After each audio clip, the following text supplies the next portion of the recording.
Estimados alumnos, la unidad de aprendizaje que veremos es la número 5.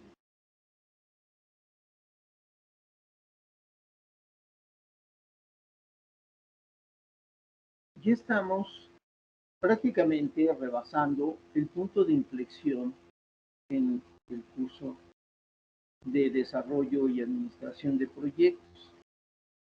Como lo mencionamos anteriormente, estamos en las sesiones en donde veremos la aplicación de los principales conceptos como son el ahorro y la inversión. Justamente en esta clase se verá la importancia de una buena planeación financiera, haciendo uso adecuado de los instrumentos de renta fija y variable, además de utilizar los propios recursos financieros. Hablaremos de lo que son los recursos líquidos o dinero en efectivo, o bien instrumentos que pueden convertirse en dinero y que le permiten a la organización enfrentar imprevistos o pagar obligaciones, entre otras obligaciones fiscales, obligaciones de deuda. También hablaremos de un instrumento que hemos ido abandonando y que es el ahorro, sobre todo el ahorro interno, el cual ha sido desincentivado en los últimos años. Discutiremos también sobre el enemigo oculto número 1 de nuestra economía, que es la inflación. Ojo, hay momentos en los que la inflación puede ser un aspecto tan importante que habría que tomar en cuenta en nuestra planeación financiera. También veremos la importancia de contratar un especialista en inversiones, que podría ser, por ejemplo, los intermediarios financieros, y otras alternativas de financiación, como es el propio Banco de México, conocido como Banxico.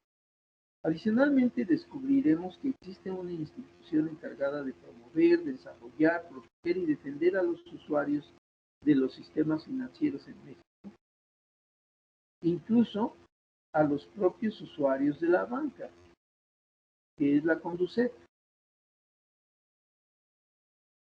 Si ustedes me permiten, haremos una muy breve presentación acerca de estos temas que hemos revisado. Básicamente, lo que nosotros pretendemos es proporcionar las principales definiciones y aclarar los conceptos que pudieran parecer en algunas ocasiones hasta contradictorios. Sin embargo, como veremos, no solamente son distintos, sino tienen aplicaciones diferentes.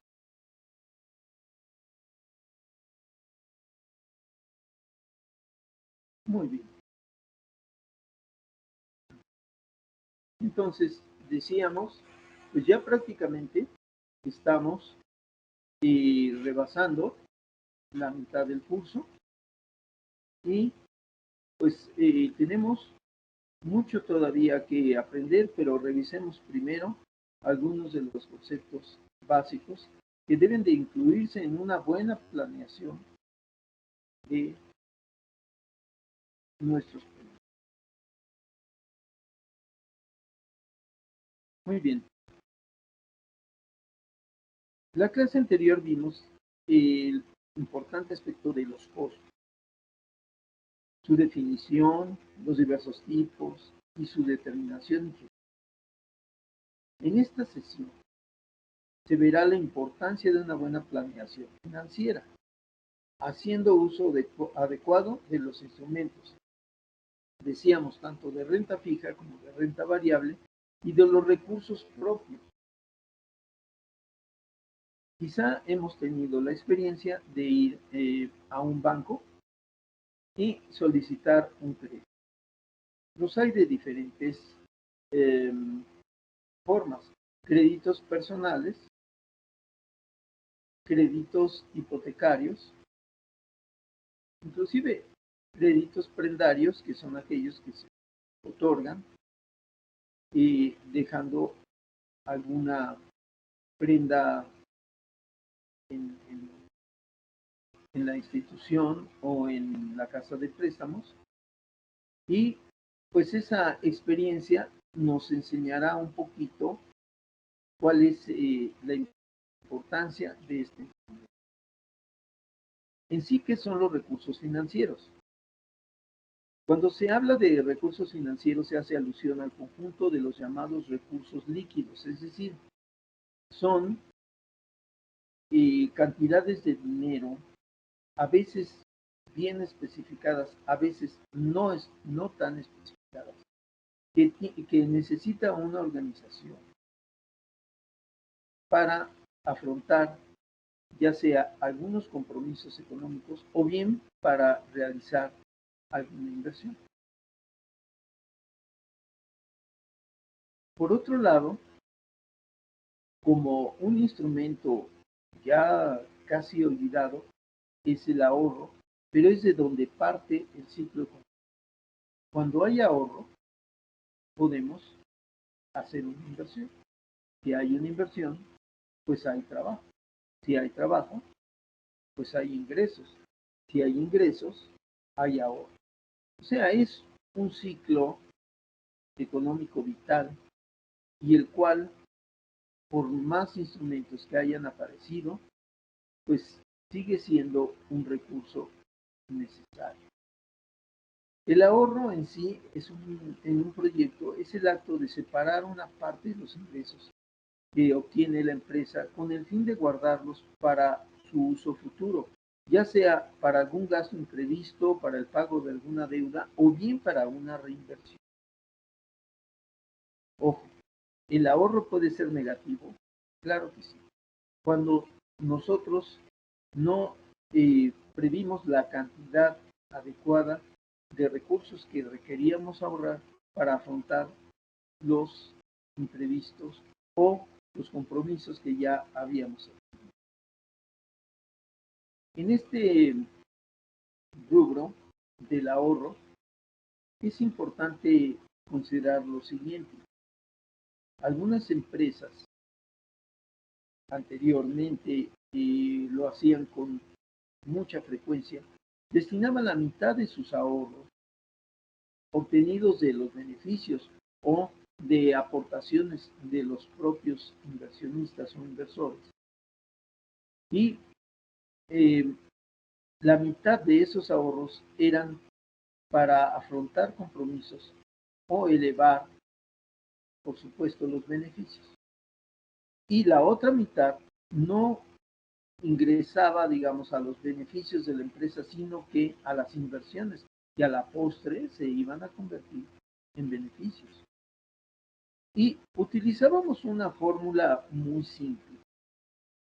Lo que invertimos aquí nos va a dar en el futuro un mayor ingreso que lo que estamos ahorrando, ¿sí? Entonces invertimos. Si lo que íbamos a invertir no nos iba a dar un mayor ingreso de lo que estábamos ahorrando, pues seguíamos con la táctica de seguir ahorrando. Muy bien. A continuación, vamos a ver el enemigo, como decíamos, oculto y número uno del ahorro y la inversión. Aquí se ve claramente en la gráfica que los ahorros están en verde y la inflación está en verde. La inflación se contrapone completamente a los recursos financieros y los recursos del ahorro. Es por eso que en los últimos años se ha desincentivado el ahorro en muchos países, incluido México.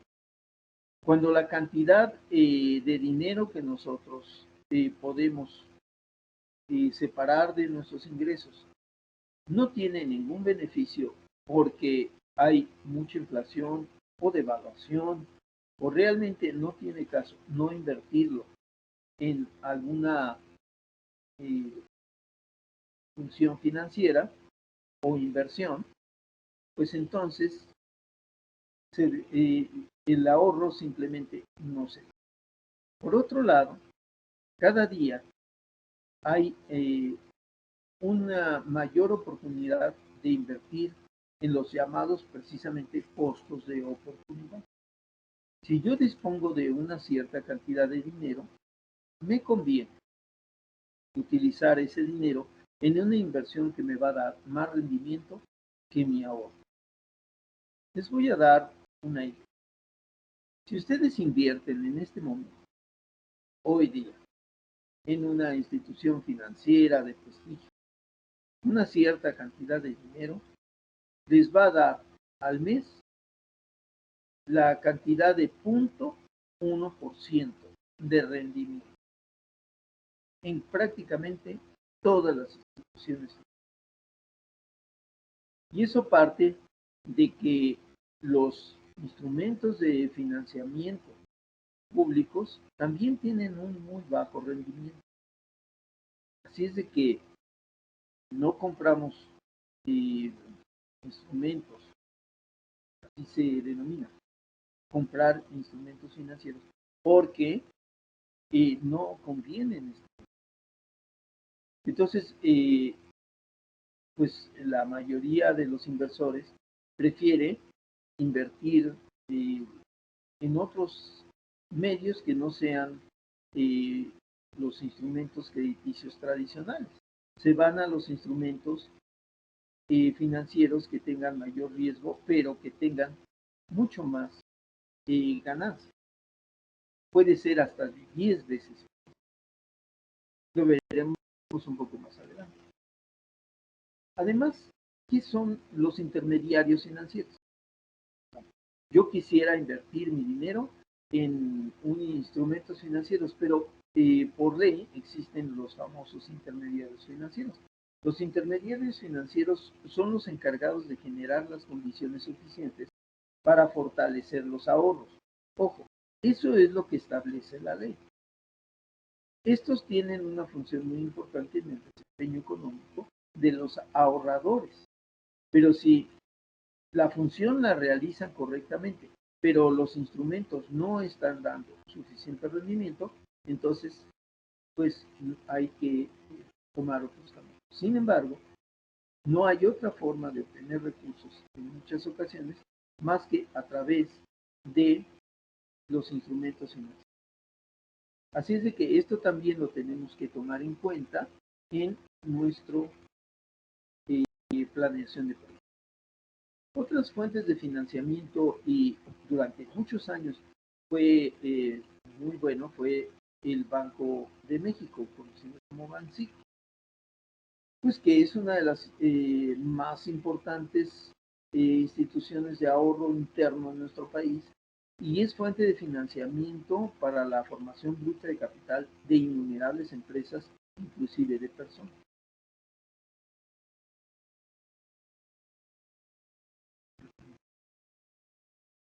Bien, ¿cuáles son las ventajas del ahorro? Bueno, como decíamos, es un ciclo. Si hay ahorro, nosotros podemos eh, apartar una parte de esos ahorros e invertirlo en algo que nos produzca más ingresos. Entonces, si hay ahorro, hay inversión. Si hay inversión, pues hay ingresos, hay trabajo, hay salarios y toda la economía. Al crecer la economía, entonces también se generan ahorros de los excedentes de los ingresos de todos los participantes en su proyecto. Y el ahorro vuelve otra vez a convertirse en inversión. Es un ciclo que tiene un comportamiento muy interesante. Si el ahorro crece poco, la inversión casi no se mueve. Pero si el ahorro crece un poco más, las inversiones se mueven a una velocidad mucho mayor que el ahorro.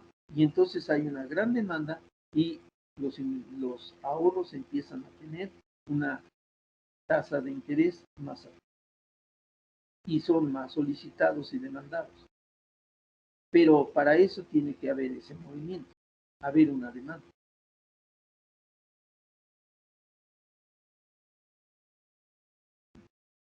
Entonces, las ventajas del ahorro son indiscutibles. Eh, en México, desde el año 2014, en el 2018, se han hecho muy importantes modificaciones y podríamos decirse que hasta transformaciones a la ley a efecto de garantizar en la mejor medida las inversiones tanto de las personas físicas como morales. Esos instrumentos son, entre otros, leyes y, por supuesto, instituciones. En este caso, la CONDUCEF, que es la Comisión Nacional de Defensa de los Usuarios de los Servicios Financieros, tiene como objetivo principal, pues, promover, proteger, defender los intereses de los ahorradores. Su función original era el cuidar la debida aplicación de los servicios financieros, pero posteriormente ya se convirtió en uno de los principales promotores de las inversiones. Sin embargo, pues no basta con hacer leyes o un seguimiento puntual de las inversiones.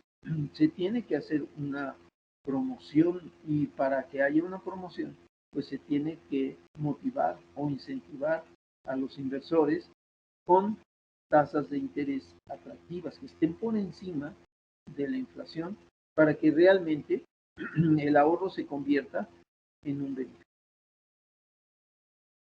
Bien, eh, tenemos todavía otros aspectos importantes que revisar y analizar.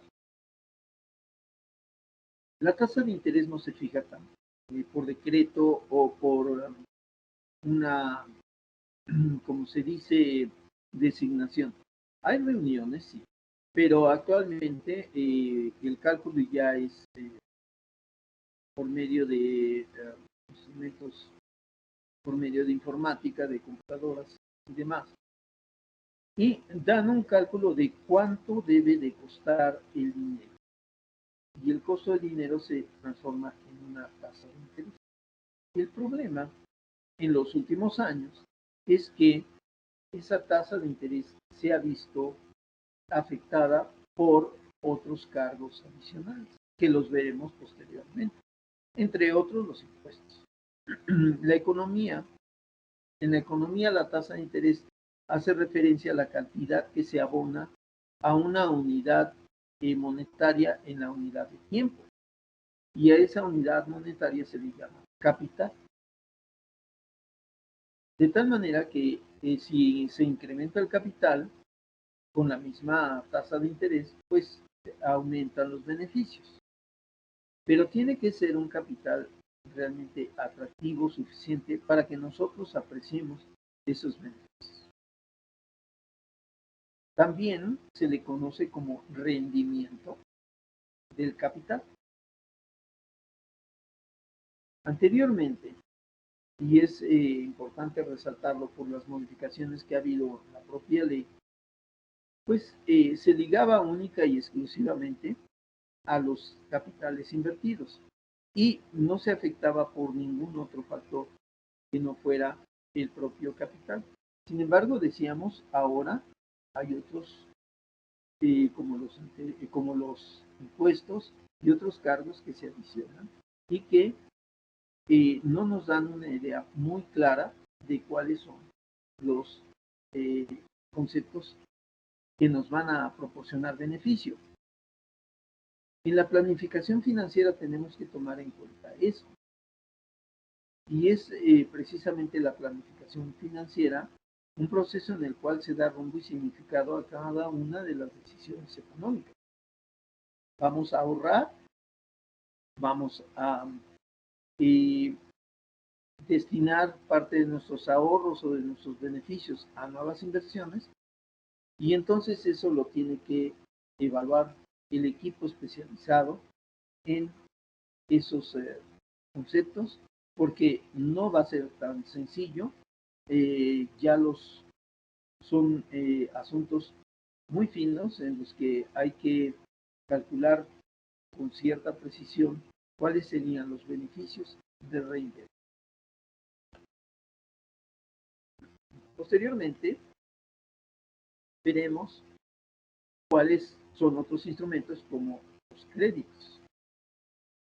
En esta sesión, entonces, vimos la importancia de una buena planeación financiera, haciendo uso adecuado del ahorro, entre otros instrumentos que veremos posteriormente, como son los de renta fija y renta variable.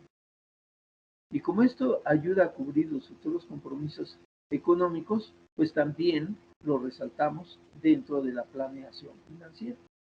Nos ayuda también a cubrir algunos imprevistos. Pues, estimados alumnos, espero que haya acordado conmigo estos aspectos tan importantes de la planeación financiera y cómo hemos descuidado algunos rubros, como el ahorro, en nuestras propias decisiones. Pues por hoy ha sido todo. Espero que nos veamos la próxima clase y continuemos con muy interesantes aspectos en cuanto a finanzas y crédito. Por hoy es todo y les agradezco mucho su participación.